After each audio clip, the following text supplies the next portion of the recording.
Now here is the risk that the Browns had to take with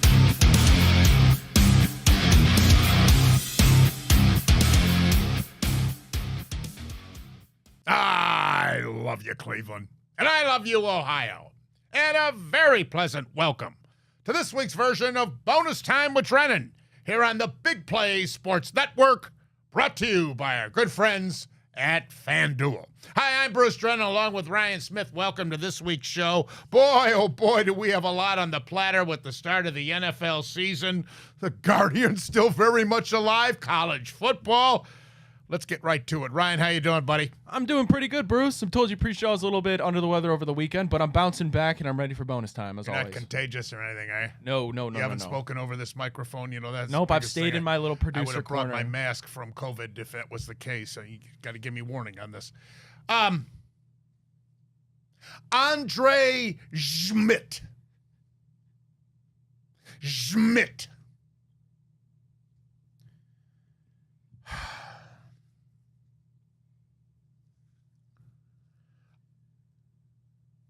I shouldn't be surprised. I shouldn't be shocked. This is the Browns. I actually felt sorry for the kid. But this is the NFL. You know, how is he now going to handle the pressure? If he goes out and he kicks an extra point or two, if we score 2 touchdowns against Baltimore, that's another question. But let's say he does. Let's say he kicks a couple of extra points. He kicks a field goal in the first half. He may get one in the third quarter. But when the game's on the line again, and he has to come in, think what this young kid who just never played in the NFL, I think that was his first NFL game the other day, think what's going to go through his mind. I mean, you know, historically, the Browns are known for 2 positions. One of them's not quarterback, that's for sure. But 2 positions. Running back is one. Marion Motley, Jim Brown, Ernie Green, Leroy Kelly, Ernest Biner, Kevin Mack, Nick Chubb. And the other is kicker. Lou Groza, Don Cockroft, Matt Barr, Dawson. We can't come up with a kicker. I mean, we drafted one 2 years ago. You know, NFL teams don't draft kickers. We drafted one 2 years. What was his name? Right, York? Cade York. I don't even think he's still in the NFL. I don't know where he is. We drafted one, and we couldn't get it right. Oh. What really, really hurts is that we outplayed Cincinnati and deserve to win this game. Think how the players felt when they saw Schmidt miss the field goal. After they worked that hard and outgained Cincinnati 327 to 141. Think of that. And we lose this game. We held Cincinnati with Joe Burrow, in my opinion, one of the top quarterbacks in the National Football League. He's proven it already. He led them to the Super Bowl. We held them to 7 yards in the second half. 7 yards! And we lose the game. By the way, that's the fewest yards gained by a winning team in the second half in 25 years. And Flacco's 2 picks were not his fault. A little low, but they were not his fault. They were deflected. I'll tell you 2 positives, though, I really like Dylan Sampson, the kid from Tennessee. He on the receiving end, when he got the ball, he was dangerous and picked up some valuable yardage. And Harold Fannin, the kid from Bowling Green. We knew when we drafted him, the word was he was real good after the catch, and he showed it in his first game in the National Football League. So those were the positives, and it's just a shame to lose this game with Baltimore next, then Green Bay, then Detroit, then Minnesota. Oh, Ryan. It's the Browns finding new ways to lose, Bruce. There's nothing new. So you started that kind of monologue saying you're not surprised, and I don't think many people were surprised. It's still disappointment.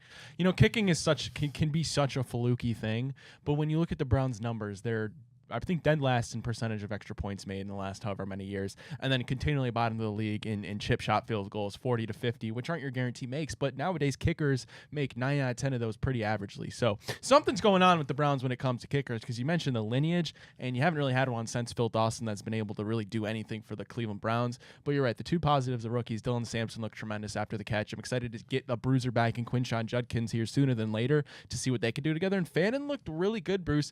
We knew about yards after the catch, as you mentioned, but the fact that there's improvisation, you know, he looked like he's been at that stage before, had chemistry with Flacco. He was pointing going up the field, finding which way Joe Flacco was escaping the pocket and getting open, and he had a really good day. Most receptions by a rookie in their first week in the NFL ever, tied with Tyler Warren, who did it again on Sunday with 7 receptions. So the future's bright, Bruce. Hopefully, I should say, for a couple people at least. You'll be interested to hear my prediction about the Browns game coming up against the Baltimore Ravens. That will be coming up, but when we return, we'll look at the rest of the opening weekend of the NFL. Bonus time with Drennan, just getting started on Big Play. Hi, Bruce Drennan here for my good friends out at Menor Nissan and Infinity of Akron and Infinity of Beechwood. My good buddy Ray Sminchak and now his new partner Jamie Pillar are the owners of these dealerships, and as you know, I drive 2 Menor Nissan Rogues and used to have the Murano. Love them. Took them to Florida. Just great. Best offers on new Nissan purchases or leases. They have impressive selection of certified pre-owned and top used cars. Menor Nissan prides themselves on having a knowledgeable and friendly sales team who will help get you into fuel-efficient, innovative, and stylish models to suit your needs. Their superior credit program and helpful finance team will help you every step of the way. Menor Nissan, of course, located minutes off I-90 in beautiful Menor, Ohio. To check out their latest selection and offers, visit MenorNissan.com. That's MenorNissan.com. I strongly recommend Menor Nissan, Infinity of Akron, Infinity of Beechwood. I love you, Menor Nissan. Buffalo 41, Baltimore 40. This was the first 41-40 final score ever in the National Football League. Did you know that? Scoregami. Buffalo, say that 10 times in a row there, you young superstar producer. Buffalo becomes the 4th team to win a game since 2000, trailing by 15 or more points to come back and win in the final 4 minutes of the game. Now, to exemplify this even further on this rare occasion, how rare this is, all the other teams in this situation, their record now is 4-2,312. Meanwhile, Baltimore becomes the first team in NFL history to lose when scoring 40 points or more, rushing for 235 yards or more. Derrick Henry had 169 yards alone on the ground. The 2 MVP candidates were absolutely phenomenal. Lamar Jackson threw 2 touchdown passes, ran for 1, gaining 70 yards on the ground, finishing with a quarterback rating of 144.4. Josh Allen threw for 394 yards, 2 touchdowns. He also rushed for 2 touchdowns and finished with a quarterback rating of 112. This game proves what I have preached for years. Yes, you've got to have a good defense. But in this day and age in the NFL, you must have an offense that is capable of scoring 30 points, 40 points, or yes, even 50 points if necessary to win the Super Bowl. How great an example of it are these two contenders for the Super Bowl crown in this first game, Ryan? You know, you could make an argument that Lamar Jackson and Josh Allen are the two best football players on the planet, and while I could make an argument for some other guys, I mean, I'd be hard-pressed. Those two are both absolutely incredible, both MVP winners for the Ravens, and not really Lamar Jackson's fault at times, but they just find a way to choke late in very important games. You know, I know it's week 1, but you mentioned, Bruce, this could be the decider between the number 1 seed in the AFC that gets that bye and home field advantage through the playoffs. So it might not seem that significant now, but when we get to, December, January, it really could have implications, and Josh Allen is just a superhero, putting on the cape, picking up where he left off from his MVP season, and what a fun game to watch. Pittsburgh Steelers 34, New York Jets 32. Aaron Rodgers gets his revenge. 4 touchdowns and a quarterback rating of 136.7. Former Ohio State great Justin Fields, formerly of the Bears, of course, passed for a touchdown, ran for 2, and we start the season in last place in our division all by our lonesome. The LA Chargers beating Kansas City. Justin Herbert and Jim Harbaugh, I believe, made a statement in this game to the Chiefs and the rest of the National Football League. Watch out for us this year. By the way, Taylor Swift did not travel to Brazil to support her fiancé, Travis Kelce, because she was too busy negotiating doing the halftime show for the Super Bowl. Did you know that? Is that confirmed? It's not confirmed yet. I said negotiating. Now, here's the other scenario. She said, I want to do it. If I do it this year, that's fine, but I want to do it in years to come, with the thinking that in years to come, Kelce will be retired and be able to see her perform the halftime show. I don't think she'll have to wait. I don't think he'll be in the locker room at halftime at this Super Bowl while she's out there wiggling.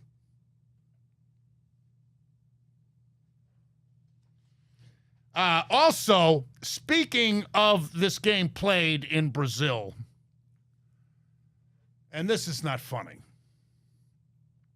some Brazilian saxophonist so-called performed our national anthem with some character playing the bass and just stringing stuff that didn't fit at all. And I thought it was disgraceful. And it's getting a lot of hits nationwide in this country of disdain. Philadelphia 24, Dallas 20. And the weather delay did not delay the inevitable, as the Eagles made a statement that they are indeed the defending Super Bowl champions. Green Bay 27, Detroit 13. Micah Parsons made his presence known in his Packers debut. Last year, Green Bay, get this, went 1-5 in their division, the NFC North. I picked the Packers, as you know, to dethrone Detroit in that division. And the next time they play, as I pointed out next week, Thanksgiving Day. Washington 21, the New York Giants 6. Giants, get this, the Giants have failed to score a touchdown now in 3 consecutive season openers. Oh, why doesn't my heart bleed for those New Yorkers? San Francisco 17, Seattle 13. Frisco's my pick. I thought McCaffrey was questionable for the game, but he had a good game. I'm going to let Ryan comment on all these games when I get done here. Denver 20, Tennessee 12. Of course, as we pointed out on our divisional predictions last week, many are predicting Bo Nix and company are going to win that division. I think the Chargers may have something to say about it, too. LA Rams 14, Houston 9. Rams quarterback Matthew Stafford, who also was questionable for the start because he's been hampered during the preseason. He threw for 245 yards and a touchdown and became the 10th quarterback in NFL history to pass for 60,000 yards. Meanwhile, former Buckeye C.J. Stroud had a quarterback rating of only 74.3. And Tampa Bay 23 and Atlanta 20. Baker Mayfield over Michael Penix Jr. This was a great game to watch, too. I checked that one out. Ryan, comments on any of these games? Yeah, what a good game to end with, that Buccaneers game. I mean, Baker Mayfield looked impressive all game. Took a little bit for both teams to get going offensively, but then led the 2-minute drive. And Bruce, he was threading some throws that was like, wow, jaw-dropping. And Emeka Buka, speaking of Ohio State, looked absolutely tremendous. 2 touchdown catches. I believe first rookie since 1970 to secure a game-winning catch with less than 2 minutes in their rookie debut. Future's bright for that kid. Overall, good week of football, Bruce. There were a couple surprises. I'm sure. Are we going to get to J.J. McCarthy before I comment? Because he was damn impressive in the second half of that football game, Bruce. I know. And I was a little bit pessimistic on him, but it looked like he turned into Tom Brady in the second half. Just overall, fun, exciting games, and I hope it's an indication of weeks to come for this whole entire season. I agree. I thought McCarthy really boded well. And of course, he's basically a rookie, even though he's in his second year with them. Obviously. Oh, here's another one. Minnesota defeating Chicago. McCarthy, remember, Sam Darnold was the quarterback for Minnesota last year when they had that phenomenal regular season, and then quick work. And here's a question for you. Is Caleb Williams going to show the expected development this year or what? I mean, Caleb Williams is so interesting, right? You see the intangibles, the strength, the ability to get out of the pocket, especially on Monday, and the ability to make some throws that most quarterbacks can't make, but it's the little consistent things that's hitting the throws that you need to make. And then at the end of the game, you saw him miss DJ Moore, whether you thought that was his fault or I thought it was Caleb's. It's the fact that, listen, you're first overall pick, and you haven't delivered yet. Here's another one. Indianapolis 33, Miami 8. The Colts put up points in every single offensive drive. They're the first team to do it since 1978. And Miami coach Mike McDaniel's already on the hot seat. He's 5-18 against teams with a better than a 500 record. So there you have it, our first NFL week. I'm going to take a look at some of the teams that covered and didn't cover when we get back, and also look at the premier games coming up this weekend, including our Browns matchup at Baltimore. Bonus time with Drennan. Big play. The Big Play Sports Network is brought to you by Smart Choice Windows. Energy-efficient products at an affordable price. Visit smartchoicewindows.com today. So good to always have you with us here. Bonus time with Drennan on the Big Play Sports Network. First weekend of the NFL. College ball keeps going. We're going to cover that in the next segment. Even though the Browns had a devastating loss in this first game, Ryan, they easily covered the spread. They were getting 5.5. I heard by game time they went down to 4.5, but easily covered. Buffalo was -1.5 against Baltimore. And Baltimore loses by 1 point. Pittsburgh was -2.5 at the New York Jets and didn't cover. Had some bread on that one, Bruce. I know. Think of these spreads. And the people in Vegas with the computers, whatever method they have used all these decades, and how right on the money they are. Philadelphia was -8.5 against Dallas, so the Cowboys covered even though they lost. Chargers, an easy cover, getting 3 against KC. Green Bay did cover against Detroit. You know there was a lot of money on Detroit. And the LA Rams covered in their game against Houston. And I would venture to say there had to be some money on Houston in that one too, Ryan. Yeah, there probably was. I got Houston at 5.5, so they covered that because they lost by 5. But that was a boring game, Bruce. I mean, I appreciate a good defensive battle, and Matt Stafford had some nice throws, and so did CJ. They just couldn't get much going on offense at all. But that was the case for a couple games this week 1. All right, now here's the lines of the games that are the biggest games of the week. And I'm going to start with our Browns getting 11.5 at Baltimore. I'll take Cleveland all day long on this one. Even if Schmidt misses a couple of more field goals. We always play Baltimore tough in Baltimore. And for whatever reason, I think Baltimore's going to win the game. But they may just simply play well enough to win. And I think the Browns players are going to be so angry in losing this first game to Cincinnati. It's a divisional rivalry. And get this.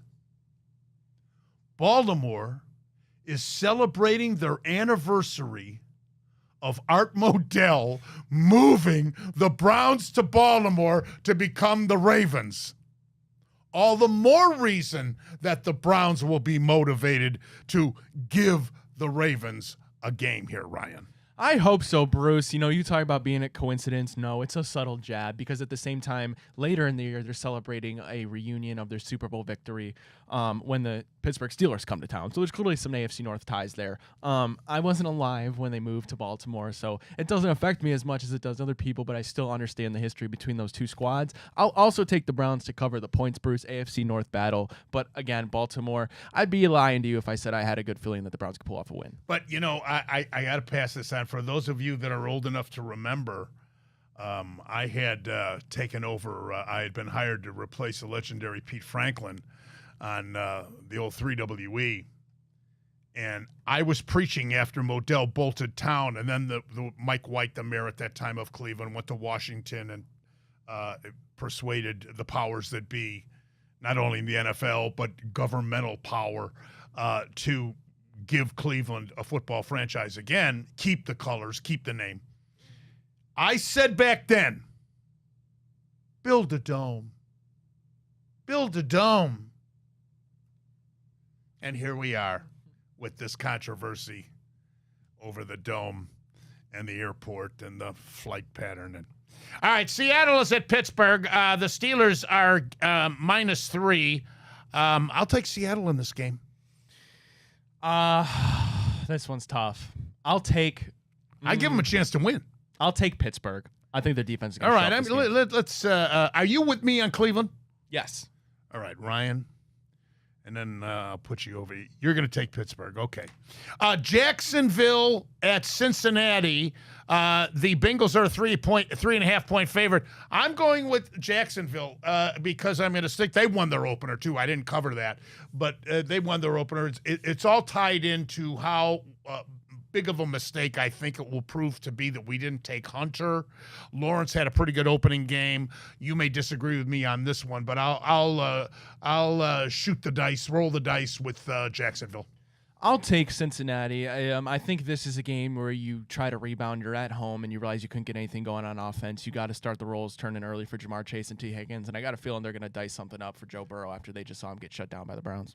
Washington Commanders getting 3.5 visiting Lambeau Field in Green Bay. I'll again take the dog here. I think Green Bay may win, but it could be a very close game. Real entertaining game. I will take Green Bay with you. No, I've got Washington. Oh, okay. I said I got the dog. Oh, they're not favored. Green Bay's favored. It's at Green Bay. Huh. Okay, that changes things a little bit. I will take the Commanders as well. Oh, you will? Okay. All right. I don't want to persuade you now. Oh, no. I thought I had it mixed up. Name of my show used to be All Bets Are Off. You know, it was on the network. Chicago at Detroit. The Lions are giving 5.5. I'll take the Bears. Oh, yeah, I'll take the Bears as well. Okay. And finally, Philadelphia, -1.5. They're on the road. They're visiting Kansas City. I'll take the Chiefs to get revenge. Taylor will be in her box cheering for her boyfriend. I'll go the Eagles. They're just way too much manpower on the ground with Saquon Barkley, and I don't think the Chiefs have a good defense like they have in the past. We'll shift our attention to the college ranks in just a moment as Bonus Time with Drennan continues on Big Play. The Big Play Sports Network is brought to you by Pure AV, luxury home automation. Experience your dream smart home by visiting pureavcorp.com. All right, this past weekend in college football, not nearly as intriguing with the matchups as we had in that first week. Most of the top-ranked teams had patsies that they played. The new AP rankings are out. I'll go right down with some of the more significant observations. Ohio State beating Grambling 70-0. You know what former fabulous, great running back for the Cleveland Browns. You know who he played for, Ryan? Grambling. Huh. Yeah, Leroy Kelly. How about that? I worked with his son at I mentioned 3WE. I worked with his son some years ago. I think David is still in the Phoenix market. Penn State, 34-0 victory over Florida International, and they play Villanova. By the way, the Buckeyes have got Ohio U coming up. They're a 32.5-point favorite. LSU's number 3 this week. Kelly's troops, a 23-7 victory over Louisiana Tech. And LSU was a 9.5-point favorite against Florida, who lost. Florida lost to South Florida. Didn't South Florida beat Boise in the first week of the season, They Ryan? sure did. They're a good team. Yeah. But Florida got beat by South Florida 18-16. We'll see how they rebound against LSU, but the game is at Baton Rouge. Number 4 is Oregon. 69-3 win over Oklahoma State. What does that say about the Cowboys? Oregon, a 27.5-point favorite at Northwestern. Miami's number 5. They beat Bethune-Cookman 45-3. They're a 17.5-point favorite over South Florida. What do you think of that one? It's on the CW, Bruce, that game is, so people are joking around. Whatever network executive pulled up that ACC package AAC package about 4 years ago needs a raise. Georgia's number 6. They beat Austin Peay 28-6, and they're a 3.5-point favorite at Tennessee. That's really the marquee matchup coming up this week. The Georgia Bulldogs traveling to Tennessee. I think that's a 3:30 start. It'll be good afternoon entertainment of college ball. Texas got their first win. Sarkisian bouncing back from the thrashing by Ohio State's defense on them. Manning had a big game with 4 touchdowns, 38-7 over San Jose State. Notre Dame was idle. They will now play Texas A&M Saturday night. They're a 7-point favorite, and keep this in mind. After their opening loss to Miami of Florida, and now they play A&M at home, they don't play another ranked team, at least as of this AP Top 25 ranking, for the rest of the year. Number 9 is Illinois. Bielema was making a statement at Champaign. Yeah, they look good against Duke. 45-19 against Duke. They blew them away in the second half. South Carolina's 11. They've got a great quarterback. Clemson's number 12. They're a 3.5-point favorite at Georgia Tech. That could be a trap game. Oklahoma, 24-13 winner over Michigan. What do you make of that one? I thought John Mateer looked tremendous. Bryce Underwood, a freshman, probably not ready for the moment. I don't think it all fell on him, but I didn't like him yelling at his receivers on the sideline. I know it's kind of hard, but if you're a true freshman, man, you got to build some repertoire before you start doing that. I know Kurt Ferentz isn't happy. Losing to Iowa State, his in-state rival, 16-13. Cyclones ranked number 14th this week. Tennessee, of course, a winner over East Tennessee State. They've got Georgia coming up. Texas A&M is 16. They're at Notre Dame. Alabama, 73-0. They took it out on UL Monroe after their embarrassment against Florida State. They're a 20.5-point favorite at home against Wisconsin. I'm cheering big time for Fickle in that one. Michigan, a 27.5-point favorite against Central Michigan. The Wolverines now number 23. And get this, 11 of the 16 teams in the top 25 are from the SEC. 11. So, SEC, remember how we talked about that last week? Somebody asked me the question, is the Big Ten now? And that's still to be determined. But nonetheless, so we'll keep an eye on that. Now we shift our attention to the Cleveland Guardians, the contending Cleveland Guardians. Can you believe it? That's next on Bonus Time. The Big Play Sports Network is brought to you by Lake Spur Marketing, connecting your brand to the right customers. Visit lakespurmarketing.com today. You know, one of the biggest highlights, if not the biggest highlight of my career, was calling Lenny Barker's perfect game on television along with the late, great Joe Tate on May the 15th of 1981.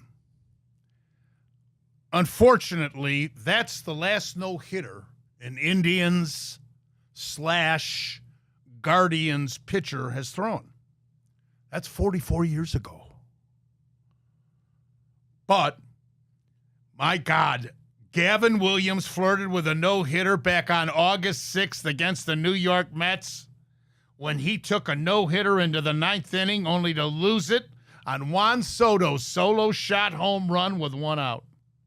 In the opening game of this very important 4-game series against the wild card contending and divisional rival Kansas City Royals, Slade Cecconi came close for Cleveland again. The right-hander had a no-no going into the 8th inning, but a leadoff single to left center by Michael Massey spoiled the bid. With last night's win versus Kansas City, Cleveland has now gone 7,017 games without throwing a no-hitter. That's the 4th longest all-time, behind the New York Mets from 1962 to 2012, whose roster included receiver and Jerry Kuzman. The San Diego Padres from 1969 to 2021, and the Philadelphia Phillies between 1906 and 1964. That's even before Ryan was born. Most importantly, though, the Guardians of 2025 have won 5 in a row, and miraculously are only 2.5 games back from qualifying for a wild card spot in the upcoming postseason. Amazing. I said that they were out of it at the beginning of July, and this young team this young team of Manager 2024, Manager of the Year Stephen Vogt, just keeps proving me wrong. Last night, it was young Joey Cantillo's turn to excite Cleveland baseball fans about the upcoming years. He threw 8+ scoreless innings versus Kansas City, allowing just 4 hits, no walks. No walks. I hate walks. He struck out 5, and he threw 72 strikes of his 92 pitches. Leading the Cleveland Guardians to a 2-0 victory. He has allowed only 1 run on 9 hits, 2 walks over 14 innings since being recalled. The Cleveland minor league affiliates are a pitching factory. Think of this. No Shane Bieber, no Luis Ortiz, who was just starting to click and gel and find his groove before the suspension. And these other young starting pitchers are keeping our team's postseason hopes alive. Very much alive, by the way, as we head down the stretch. Just think if we were hitting. Now, I don't know if we're going to make it or not in October, but as I've said to you numerous times before, Williams, Bybee, Cecconi, Cantillo, and let's not forget about Parker Messick, and let's not forget about John Means, the veteran, who's been rehabbing and is about ready to join the major league team. The future is very bright for the Cleveland Guardians, no matter how this season winds up. Ryan? You know, Bruce, the Guardians, they kept pushing us away just to bring us back in. And they've once again brought us back in, Bruce. And, be very rude of them if this late in the season they push us away once again. It's exciting to get to the playoffs. Then you get to the question, well, if you get there, is it fool's gold? Is it, are you going to make it far? But in baseball, anything can happen. All you need is a entry into the door, and you can dance your heart away. Yeah. The team batting average, though, is .223. That's the worst in the major leagues. Yeah. It's really amazing when you think about it that we're here. It is. If we make the playoffs, we have the worst batting average in the major league. We've scored 538 runs, and that ranks 27th out of 30 teams in the major leagues. But I still, as I've said numerous times, Ryan, you've heard me say it, I think next year they could come right back and win it all. As long as these young position players hit. You can't score runs if you don't hit. But boy, these pitchers, I love them. And you know, it looks like Smith is getting comfortable in that closer's role. Yeah, it does. Ask Bruce segment next. The Big Play Sports Network is brought to you by Garage Beer. No bitterness, no frills, no IPA, just beer-flavored beer. Find local retailers who sell garage beer near you by visiting drinkgaragebeer.com. Before we get to your questions, I want to acknowledge the passing of Leroy Jordan, a tremendous linebacker with the Dallas Cowboys of the NFL. He played at Alabama under the late, great Bear Bryant. Played in 2 NFL championship games against the Green Bay Packers. One was that frozen tundra game in Lambeau Field, incredibly historic. He played in 3 Super Bowls. The last of the 3 he played in, the Cowboys finally won, and that was against the Miami Dolphins, 24-3. That was Super Bowl 6. The next 2 Super Bowls, Miami won back-to-back Super Bowls, and one of those was with that undefeated team of Don Shula. Leroy Jordan, dead at the age of 84 years old. Great player. All right, Ask Bruce segment, fire. Start here with the Cleveland Guardians. Hey, Bruce, even if the Guardians should get that final wild card spot and make it to the playoffs, do you see their ceiling truly being capped that round, or do you think they could truly make a run to the World Series? In 1997, the Cleveland Indians finished, I believe, 11 games above the 500 mark in the regular season, and they didn't get hot until the beginning of August. And they carried it into the playoffs. And they made it all the way to the World Series, extra innings. And we lost to the Florida Marlins. Jose, go away. You never know. Texas a few years ago, look at how they carried that momentum into the playoffs, and you know what happened? I don't see that happening realistically. But you never, that's one of the beautiful things about baseball. Alrighty, hey Bruce, if Gabriel Arias heads to the IL, do you think we will see Will Wilson be called up, or could it be somebody else? Yeah, I think that's a logical choice because he's already gotten his feet wet. You know, it's too bad that Juan Brito got hurt. He was ready to come. Remember, he almost won the second base job in spring training. He can hit. And I wouldn't be surprised now that we got Bazana next year. But Brito is either trade bait or you can use him in some capacity, give him another position.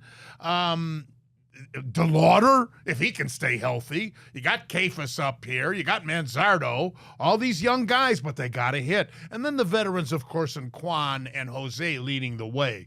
But I'm very excited about 2026 with the Guardians. I am. I've told you this all season long. Alrighty, hey Bruce, where would you rank the Browns' loss to Cincinnati in terms of the most embarrassing losses the Cleveland Browns have ever had? Oh, how much time do we have left in the show? For God's sakes, Ryan, I need a month of programming to research that. Are you kidding me? My goodness. Great question, though. Boy. It's a devastating loss for the players, as I mentioned earlier in the show, to play that good of a game, totally outplaying Cincinnati, only to have Schmidt blow it. Alrighty, hey Bruce, do you agree with the Browns' decision, speaking of Schmidt, to not... No. Schmidt. No, you still don't have it, but I'll work on it. Some people just don't have it. I'll work on it. Do you agree with the Browns' decision to not bring in any kicking competition for one, Andre Schmidt? That's also a good question. I don't know if they got anybody else at this point. There's always rejects, but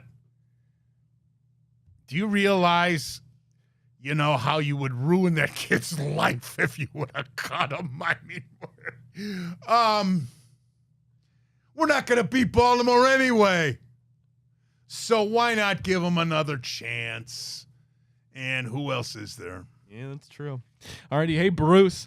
Are you excited for Quinshon Judkins to get back to the Cleveland Browns? He's going at practice today, and what do you expect out of the Ohio State rookie once he returns to the field? Oh, I think he's going to want to really prove something, considering all the allegations against him. He was cleared of no charges and all. I think he's going to really be motivated and on a mission. I am welcoming him with open arms to our backfield, along with this kid from Tennessee, Sampson, who I thought looked great. Alrighty, hey Bruce, do you think Ohio State is a better football team on paper this year than the national championship team from just a season ago? On paper, you would say no because of all the guys that went into the draft, but time will tell. That's impossible to answer right now. Although I like saying I thought the poise he showed in that first game, and again, Day totally outcoached Sarkisian and really kept saying safe in that game without any bombs and stupid throws that could have been picked off. Alrighty, last one. Bruce, your overall thoughts on Buckeyes quarterback, Julian Sayin through the first 2 weeks of the football season? Well, I just said it. I really like him a lot based on that game against Texas. Obviously, this last game is not a barometer, but we shall see. We've got a bit of a challenging game coming up at Washington against the Huskies after we get through with all these patsies. And I don't mean to demean Ohio University. They've played Ohio State pretty well, actually, over the years. But this year, I think the Buckeyes will cover against them. I don't think Ohio is a contender in the MAC, but we shall see. But that's all the time we have for this version of Bonus Time with Drennan on the Big Play Sports Network, brought to you by FanDuel. I'm Bruce Drennan. On behalf of Ryan Smith, hope you enjoyed the show. Look forward to having you join us next week. So until then, as always, and most importantly, you remember, I love you, Ohio, and I love you, Cleveland.